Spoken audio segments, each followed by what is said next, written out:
at the range 1 week before the Mississippi Classic. I just wanted to get in like one more practice before I pack everything up and hit the road with Micah on Thursday. I want to fire the backup gun that I am taking. It's another Gibson custom guns build. It's another Praetorian, and he calls it his ball cut gun because I think he was experimenting with different ball cuts on the slide, top of the slide. Machining on this looks super cool. Buddy David come out, and I had a practice yesterday also. He came out and he wanted to shoot it, and he really fell in love with the gun. Actually, he texted me later that day and he was like, man, I can't stop thinking about it. That's pretty cool. I only kind of shot it a little bit yesterday. I want to put a few rounds through it today. Differences between this gun right here and El Gordo, slight but not slight, I guess. This has an accessory rail frame. El Gordo is a full dust cover. This has the rail on it. This has light and slide, obviously, with the material taken off of it. It does have a stainless steel grip from Chile, which is also an E2, so that feels very familiar. Same trigger shoe that Mitch uses, and the difference also here is the ambi safety. So I don't like ambi safeties on my 2011s because how I grip so high, my hand and knuckle here hit on the side, and it forces me to hold the gun a little lower and not as up high on the beaver tail as I like. So, and I just feel it. I don't like feeling that there. That's why I like running a single-sided safety on El Gordo. And then it also has a smaller mag well, which just immediately I can feel the mainspring pin on my palm. So I can just feel that. I'm sure when I'm firing this thing that none of those things will matter as much. Yeah, so we'll see. We're still going to practice mainly with El Gordo, but I want to see how this thing does on a few drills just to make sure that it's zeroed, obviously. I don't want the first time that I'm shooting it happen at a match in case El Gordo goes down for whatever reason. Here's El Gordo. So those are the differences. Like immediately this gun feels more comfortable to me. I don't feel the pin here on the magwell. There's no safety on this side. That's super comfortable to me. Both guns feel very smooth. El Gordo, I want to say, maybe feels a tad smoother, but this thing's buttery too, man. I wonder what kind of finish this is. I'll have to ask Mitch. It looks very similar to El Gordo as far as the finishing goes, right? But I know it's not an NT7 Plus gun, but the weight is crazy. I can definitely feel the weight more behind the gun, and El Gordo is more front heavy, which, you know, I don't know. I don't know what I like more, but I'm so used to shooting El Gordo that that's what I'm used to, and that's what I'm kind of sticking with for now. All right, so what I have set up here is just my warm-up. I was doing sight confirmation doubles on a single target with the paster, working on confirmation 1, 2, 3. We're going to do the same thing here for a couple hundred rounds. 5 to 7 yard target, about a 13 to 15 yard target, and around like a 23 yard target back there. So we're going to do same thing. We're going to run about 2 mags per distance and work on that grip, work on the double, make sure that we're at the proper split time per distance required, per confirmation required.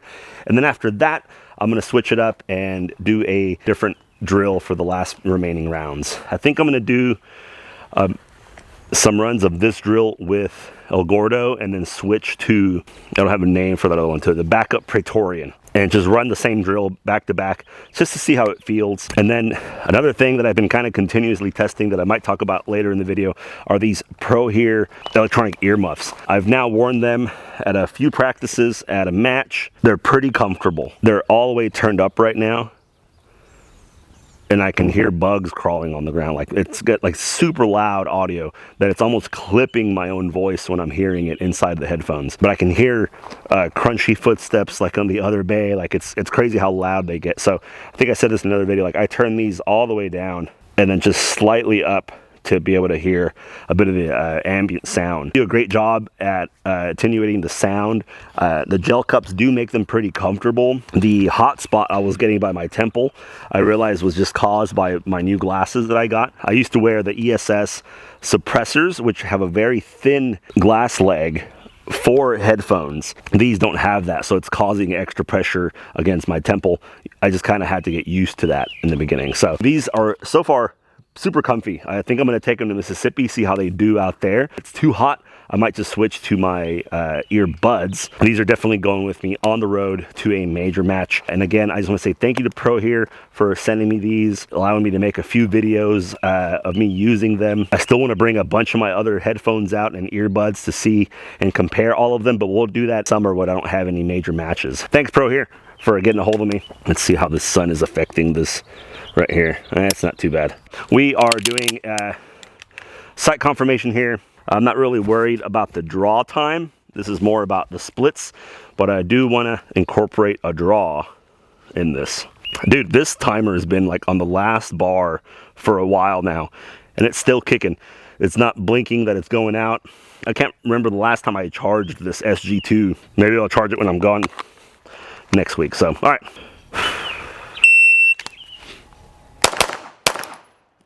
Oh, what happened here? A bit of a high primer. Pocket that. Okay. Oh man. Practice ammo, not very good. All right, let's go again. My God. That's 3 in one batch, dude. You know, that one's not high. That's odd. All right, empty. That was kind of a wasted fucking drill. One Charlie, but it was fucking me up. 14 split, 17 split, 19 split, 18 split. Ah, man. Okay. Okay, so now we're down here.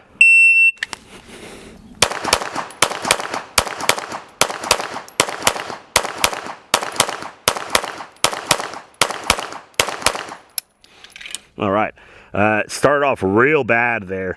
I was not gripping the gun like I needed to.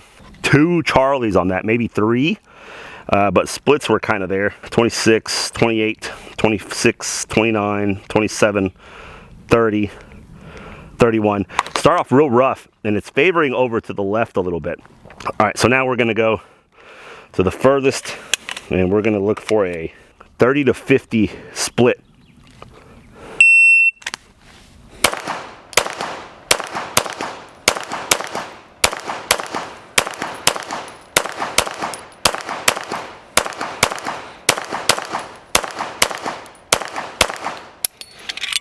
All right, that one felt good. Splits 48, 47, 41, 46, 42, 41, 49, 44. It's kind of where I want. Let's show targets real quick. All right, so this is the close target. This is whenever it was fucking up on me, I went high and low, but the majority, once I actually got going, were all about here. Usually this is my best target. And with those high primers and then the one mystery primer strike that didn't set off the bullet. I don't know what was happening there. So this one, it was a bad grip in the beginning, and my first shots were wild. And then after that, they tightened up here. Still not great, still favoring the left a little bit. And then this one, I don't know where those low shots came from, but I didn't call those, which is concerning, right? Let's load up the mags and then try this with the other gun. All right, I don't know what was up with these. 3 didn't go off. 1 was a high primer and the other 2 were not, actually, after I looked at them. So I'm gonna set them in here again and just see if they go. So for some reason, the first time they were attempted to be fired out of this thing, they did not go. Why? I don't know. Might be time to change some springs in this thing. It is around 11,000 rounds, almost 12 now, with no spring changes. If it does that to me one stage at the match, I'm going to switch guns like immediately. I don't want that to happen every stage out there, right? But we'll see how the rest of this practice goes. If that's a common theme, then I'll make that call. But all right, I'm going to switch guns and then do the same drill. We got this Praetorian backup gun here. Close target here. Here we go again. Oop.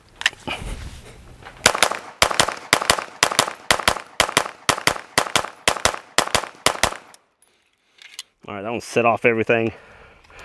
Had a couple of times where I did kind of lose the grip a little bit and had 2 Charlies on that one, but actually really tight group on that one. Really like that. Let's go now to the middle target here. Mid-20 splits on this one is the goal. Oh, let's look at that real quick. Those were 16, 18, 17, 18, 17, 17, 17, 17, 17, 16. Super consistent splits. All right, let's go middle target here. Mid-20 splits.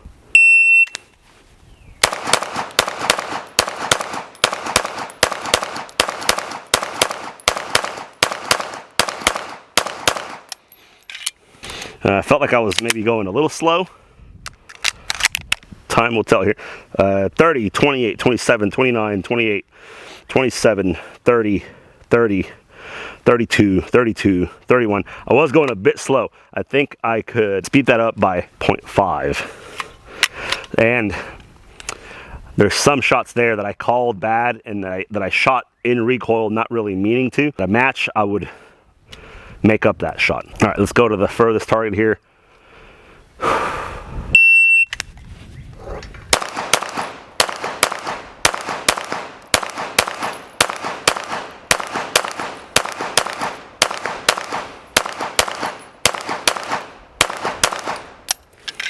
I like this gun, dude. Shoots great. Shoots pretty damn soft too. These were great. Those were like the weird ones with the grip again. Actually, it was a little bit tighter of a group than with El Gordo. Also, no light primer strikes. This one, again, I think is this new gun shit. Yeah, I don't know what's up with that.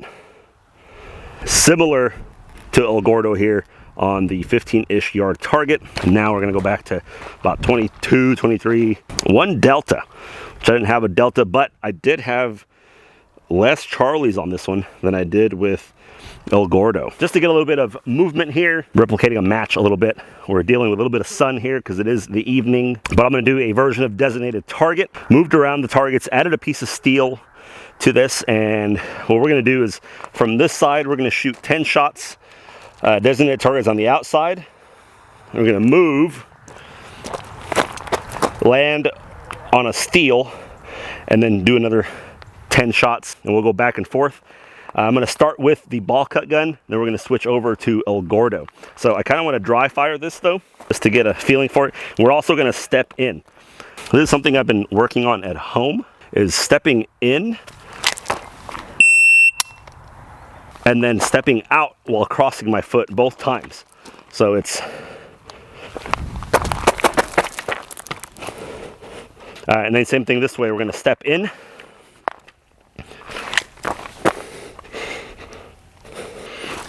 and then we're gonna cross our foot. The reason I'm doing this now, instead of leaving with the gun or leaving a position like this, is I ran it at home in dry fire. On a timer, crossing out this way was faster than stepping out, because you're still kind of doing the same thing with your upper body. You're still throwing elbow, leading with your head, which thank you to V-Man on YouTube, V-Man Shooting, for saying that in one of the comments. I've been incorporating that in my dry fire. You're still doing that, right? You're still leading with your head. But it was faster, crossing my leg, leaving a position, as opposed to doing this and leaving a position. Why it's faster? No idea. But I put it on a timer. It was about 3/10 faster crossing my leg, leaving, and it was consistently like that. Consistently faster, left to right, right to left. Every time I tested it, it was faster. So I don't know if I got it ingrained enough to do it at a match yet. I've been dry firing at home with movement, so we'll see how it goes. All right, enough yapping. Let's do designated target here. Closest target's probably 10, 12 yards, and then furthest target's maybe 20 yards. We're gonna step in, shoot 10, drive out, shoot another 10.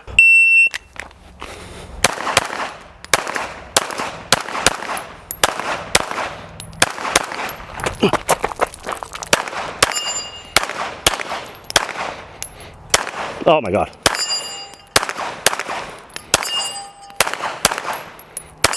Woo, a little slow. I used all the shots.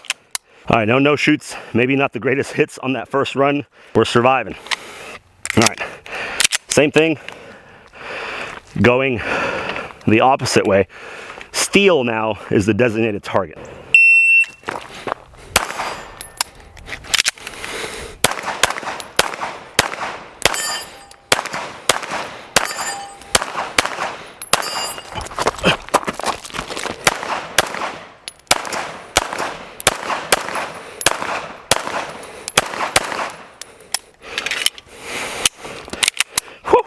All right, one more run this way. We're gonna switch guns and do the last 3 mags of ammo I got.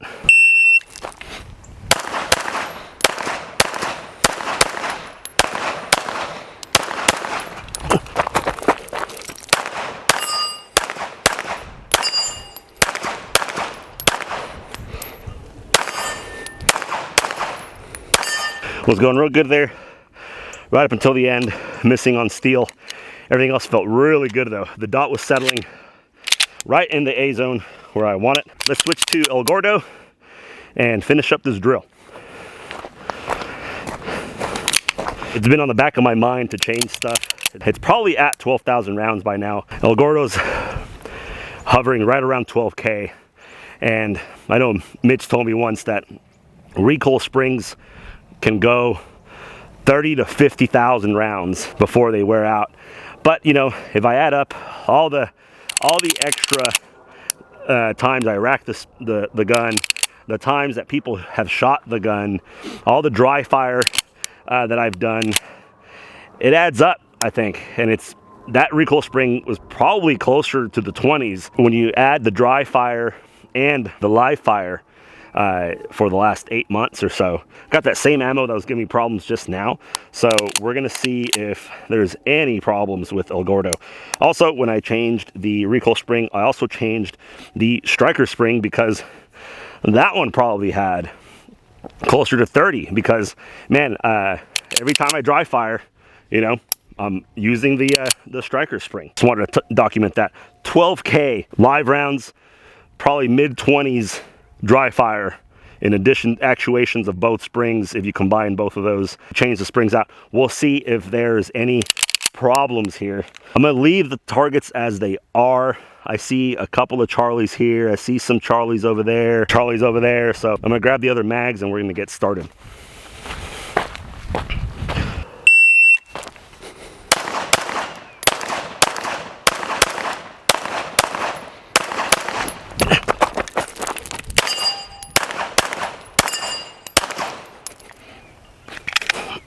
Oh no, death jam. That was a bulge case. I haven't really had bulge case problems in the last, I don't know, since I've had the Dillon 750 really. We're just gonna run in and kind of finish where we started, even though I'm gonna run out of ammo. All right.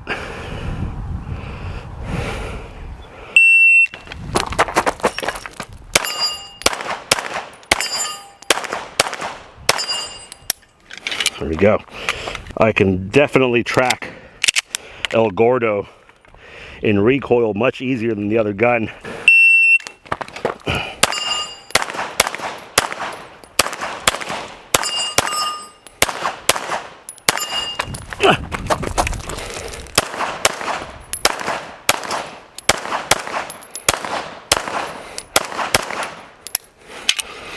Ooh.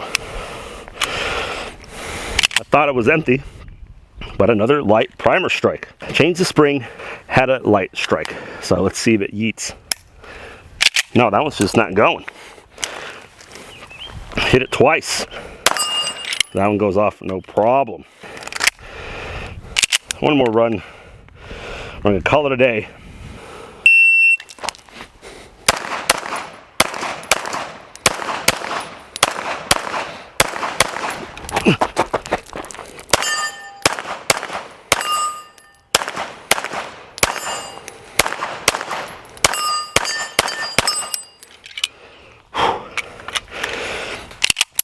That was plagued with some bullshit. Oh man, I was really hoping to build a little bit of confidence here. In the last practice before a major match, really my first big major of the year. I shot Old Fort Shootout, but they don't consider that a level 2. It's like a mini major that's not a major. Interesting timeout with Old Gordo. Might have to do a little brainstorming with Mitch to see why we're having this gun with light primer strikes. The other one was running the same ammo, and I only had one high primer. The other ones were not high primers. They're the same primers that I've been using, the Servicios, which are hard primers, but this thing has had zero problems lighting those off unless they were set high. Kind of surprising. If I have one stage that or two that goes real bad with El Gordo, even though I can shoot it better than the other Praetorian that I'm taking, I'm gonna switch, just because I would rather not deal with gun malfunctionings and then just shoot a gun that shoots really well. I'm just not as used to it. You know, I might load some Federals. I already had match ammo loaded, but I might make it my homework to load Federals that I still have stashed for this major match, because those will go off no matter what. Softest primer there is, really. You know, unfortunately, like the Servicios, those load as easy as Federals with the press, but they're harder. As opposed to the Gen X primers I was using, those load really difficult. So I have more high primers with those, but they're softer than the Servicio, so them going off is less of an issue, right? But again, I've had zero issues loading either primer until today, really. All the other problems have been high primer. All right, guys. I wish I could end this on a little bit of a better note leading into Mississippi, but that's just the way it fucking is, dude. Sometimes it's shit and you gotta eat the shit sandwich, right? So that is it for me. El Gordo out here at the range. We'll see y'all next time.